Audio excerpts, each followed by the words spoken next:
looks at both pictures we've got from the responsible agencies and the comments of civil. Yes, definitely. Well, in some cases, we've had that, for instance, responsible agencies were giving us reasoning that several milestones were mostly implemented and they had their reasons, but it turned out that, for instance, they were supposed to have several meetings with public, and civil society were telling us and reminding us that they were responsible to have meetings, but they did not do that. So we should say that this is partially implemented and not mostly implemented, things like that. So they have a big knowledge regarding the processes they need to go through. So then the Secretariat of the Open Government Georgia says has the final thing, whether the commitment and the milestone is implemented, not implemented, or in progress, etc. So this is something that Georgia would be very happy to share with you, Armenian and Romanian stakeholders, if needed. And this is something that we believe that would be a big step ahead for every member state, because it is important to draft the action plan which responds to the needs of citizens, but it is important to check how it is going. And also, I would very briefly say about the ambitious commitments Georgia has included in the action plan. One of them is open data portal. Actually, this is one of the key topics for us as well. And I was listening very carefully to the discussions regarding the open data in your country. And I think we kind of have we might have the same kind of challenges.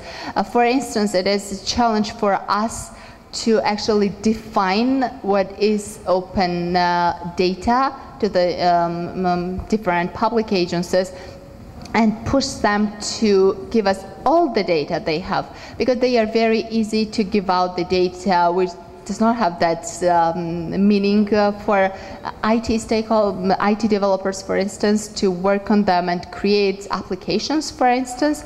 So we are in the process now. We are planning a high-level event where all the ministers and the beauty ministers will be invited, so we could explain pretty much in details what is open data and what kind of benefits we could get if the open data portal works very well in our country.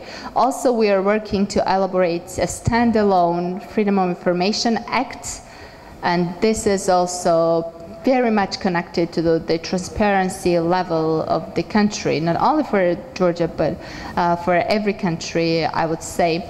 We are in the intense process of monitoring this, how this process is going. And as Georgi mentioned, we've hosted the first ever European Regional POC conference in Georgia, and we would be anytime more than happy to talk to all the countries regarding our experience.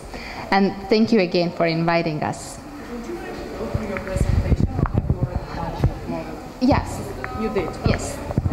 It's already printed and it's in their folders, so in case you missed something, each participant has a copy of your presentation.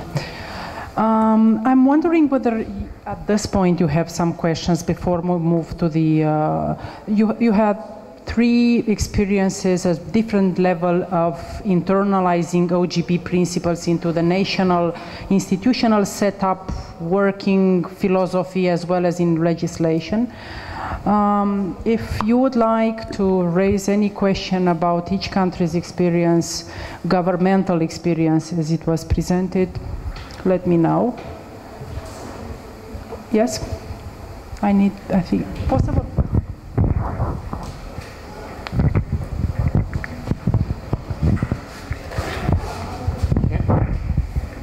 Can I ask you something linguistically, so provocatively?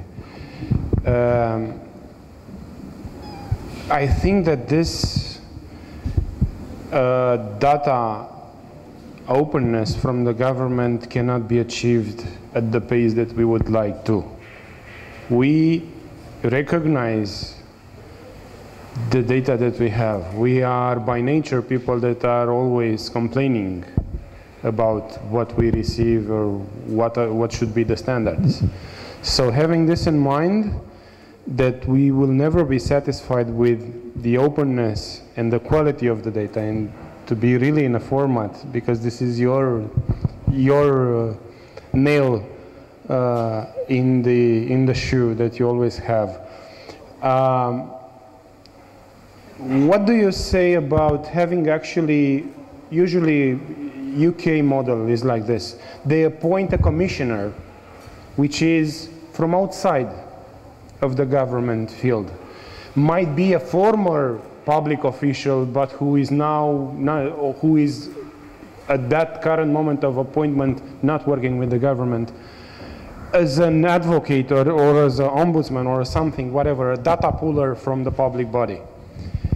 Do you feel that this might work, or that might hold water with your political decision makers to convince that let's appoint somebody from the NGO sector or from the media to coordinate simply not the OGP effort altogether, but at least data releasing to become the responsibility of somebody else who will just burst into an office of a specific institution and say, as long as this is not a secret information, just give me on a stick and I will deal with it later.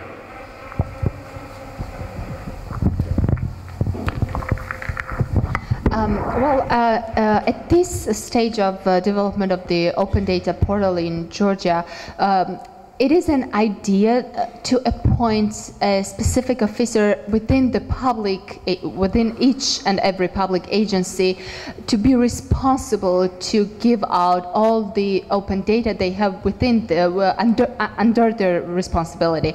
But I would say that what the scenario you gave us right now, already we are took by I would say two different non-governmental NGOs which focus their work on the open data portal.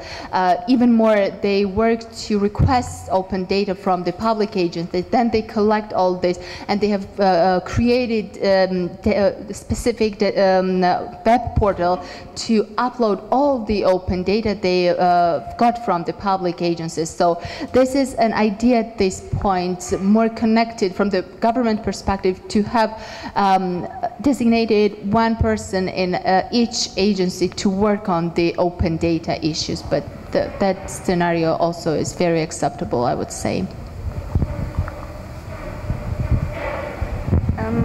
I want to say that you ask, do we believe it will work or no? Yes. I could say that all governmental actions are under the criticism. So in the framework of OGP, every commitment and every the OGP aim will be work only due to cooperation of NGOs, governmental representatives, and public sector. That's all. Yes, because it's related with our context, could be related with our context, the question. Well, I always say that opening the data is like having your mother-in-law inspecting your house. So you'll get a lot of criticism, but you might get some good ideas to implement after all. But apart from that, you know, the idea of having neutral individual or commissioner, as you said, to be the person that, I don't know, goes to a public institution, identify open data sets and so on, could be an idea. But what I emphasized, and all of our efforts were on this direction, to be honest, during the last 2 years. I believe the open government is mostly a change of culture for the public administration, and this should be treated as a very probably lengthy process, but at the end of the process, or in the advanced phases of the process, you will get a culture of openness, which is more important than having somebody forcing things, doing things overnight, because the public administration tend to react very badly to this kind of efforts, at least in our context. So what we have done, we focus more on creating these routines, creating this, promoting the idea of advantages for the public administration to open the data, opening the data, transforming them into applications, giving example back to everybody. So this was more of a, let's say, friendly approach to everybody. And I believe the biggest result was this dialogue that happened. Having like somebody who act like part of his job, like a policeman of open data, I don't know, could work on a short term. On a long term, I believe he will be killed by the next government change or something like that. So I don't know, could be.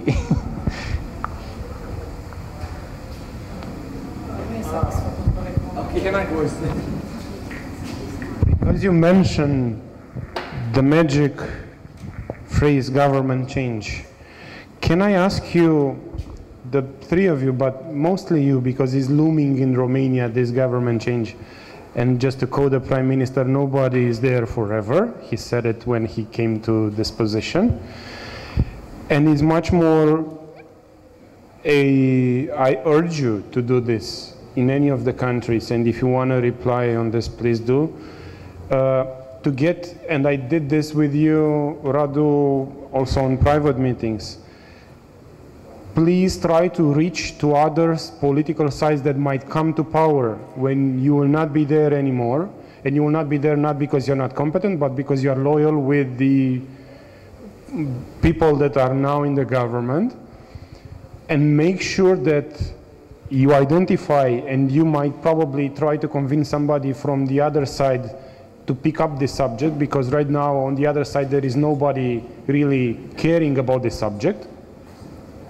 And prepare them to take over, just as a turnkey, the position and the tasks. And even if maybe you are preparing the position of Romania to be nominated, to be elected, but it might happen after a changing government and somebody else will be there. So if you have anything to comment on this, no. If just keep it in mind. I'd like you to keep it in mind, because we don't have so much time. But I'll kindly ask you, Radu, to introduce the next speaker, as you know Martin better than I know, so please. Actually, it's not me that knows Martin better, but Andrei, which is our data portal manager. And the man who was behind all of this effort of gathering the data into the portal.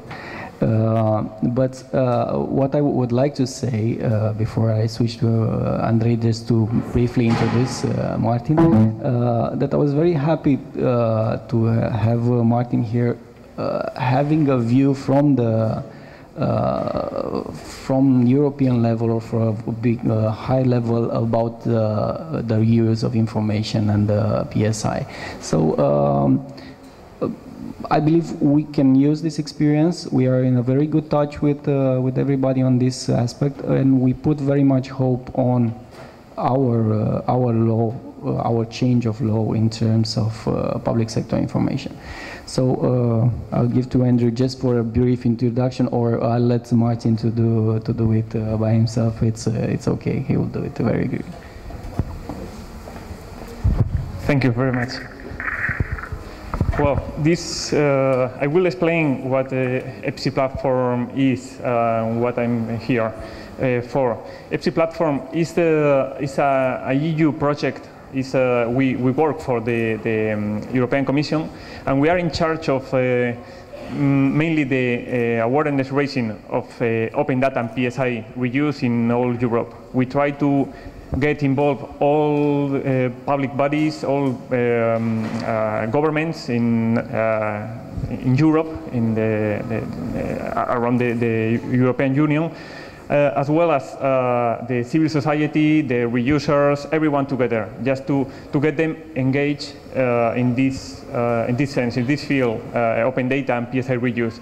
I mean, PSI reuse, I learned this morning that PSI here in Romania, it's something different. So this is the acronym standing for public sector information, right?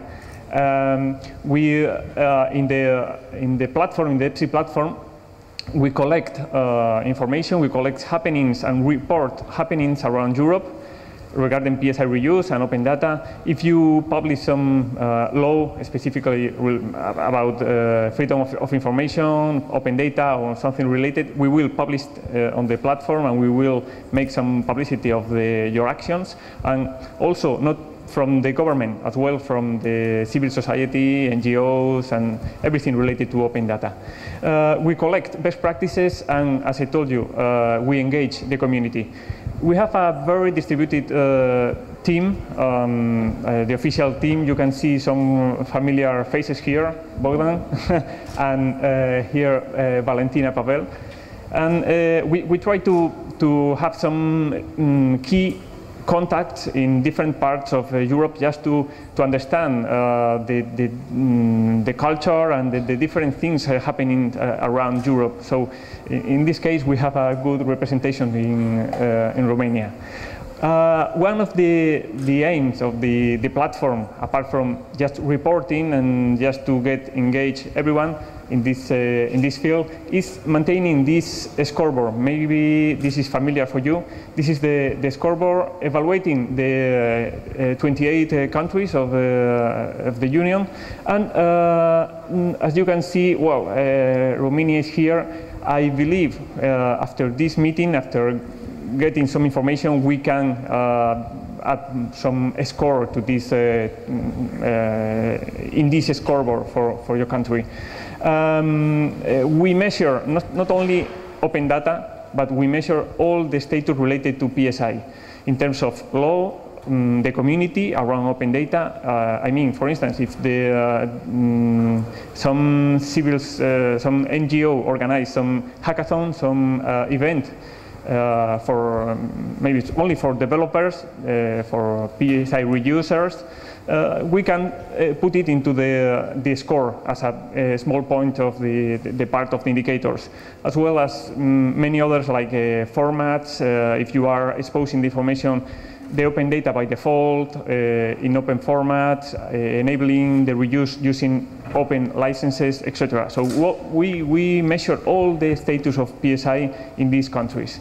This is the scoreboard, and maybe the information is wrong right now because we use this tool, and this tool is crowdsourced. So we believe we rely on the people, all the community, to maintain, to keep updated all the information in the scoreboard. So it's completely open. It's completely, you can download the data, you can comment the data. So it's not. We don't depend on the government itself to send us the information, so everyone can comment and can send some critiques to the information published in this spreadsheet, which is the database. And the main thing we do every day is encouraging the use of open data, the publication of open data and the reuse of this data and the public sector information in general. For instance, we put everything related to PSI reuse as open data. It's quite synonyms, but it's not always. For instance, some you can think about cultural resources like some artworks in a museum. It's part of the public sector information that can be released and can be reused by third parties. We have to discuss in depth the licenses and the rights and etc. But PSI reuse is broader than open data. But we treat everything as open data. Some clear benefits, and we always speak about the transparency and accountability thanks to the open data. If we open the information, of course, we will be more transparent. But open data is not the same as transparency. we should to translate, or the government should translate, let's say, the information they expose to be transparent, because too much information can be the opposite to transparency. And this is a good example of a spreadsheet about the budget from the European Union, the balance of expenses and the budget. Wow, this is crazy for me. I cannot understand. Well, if I can dig into the spreadsheet, maybe we can find some information. And this is a good example because it's a spreadsheet and could be understandable for every one of you, but maybe not for me. But you know, there are different levels of transparency in that sense. But with open data, if you release that information in a good format, enabling the reuse for third parties, in this case, a good example of the Guardian, the data journalist did this good example to let others to understand the same information we showed in the last slide. So this open data enables the transparency, but it's not the same. Another benefit, employment. We can create some new businesses around open data. We can foster the innovation from these very creative startups like the ones around here. If we open that information, they will do something with the information. They are better than me and than us to create in creating these possible reuses of the information, and with the subsequent economic growth. Well, this is a bit challenging, and we have to discuss this in depth, but this is one of the benefits, the real benefits. And we have seen many examples of this economic growth and these benefits of new businesses around Europe using open data. Innovation, just to cover the basic needs of the citizens. This example of public transport information in real time, you all see this kind of displays on the bus stops or metro stops, sharing or showing the information in real time or almost real time. And this information exists, so why not opening this information or this web service that feed this screen in this case. This case was published in a small city in Spain. After convincing the local government, the municipality, they exposed the same web service feeding this kind of displays, and just a couple of days after releasing the information, we saw some applications related to the showing the same information that you can see in the display. This is really helpful for you, for me, for any citizen, but it's almost zero cost. So it's just opening that information that already existed. So in this case, you see the real benefit, the social benefit, and maybe some benefit, economic benefit, if you opened it, you publish that application and you sell it, and or maybe with some advertising inside, whatever. But you can see some ideas. You can figure out how to make money out of this. But a month after that, after seeing this first example, we saw this curious thing. In a cafeteria, in a coffee shop, we saw a tablet with the same information, with the same application, which was open source as well, showing the same information as the bus stop in front of this restaurant shows. So this is amazing because, well, this is an indirect example, an indirect benefit that is using the same information as you saw the previous slide.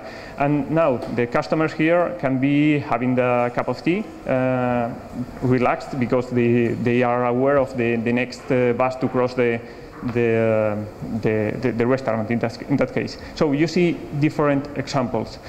Interoperability, another good benefit that maybe is not so clear, but when we expose the information, the open data, using all these excellent formats, all these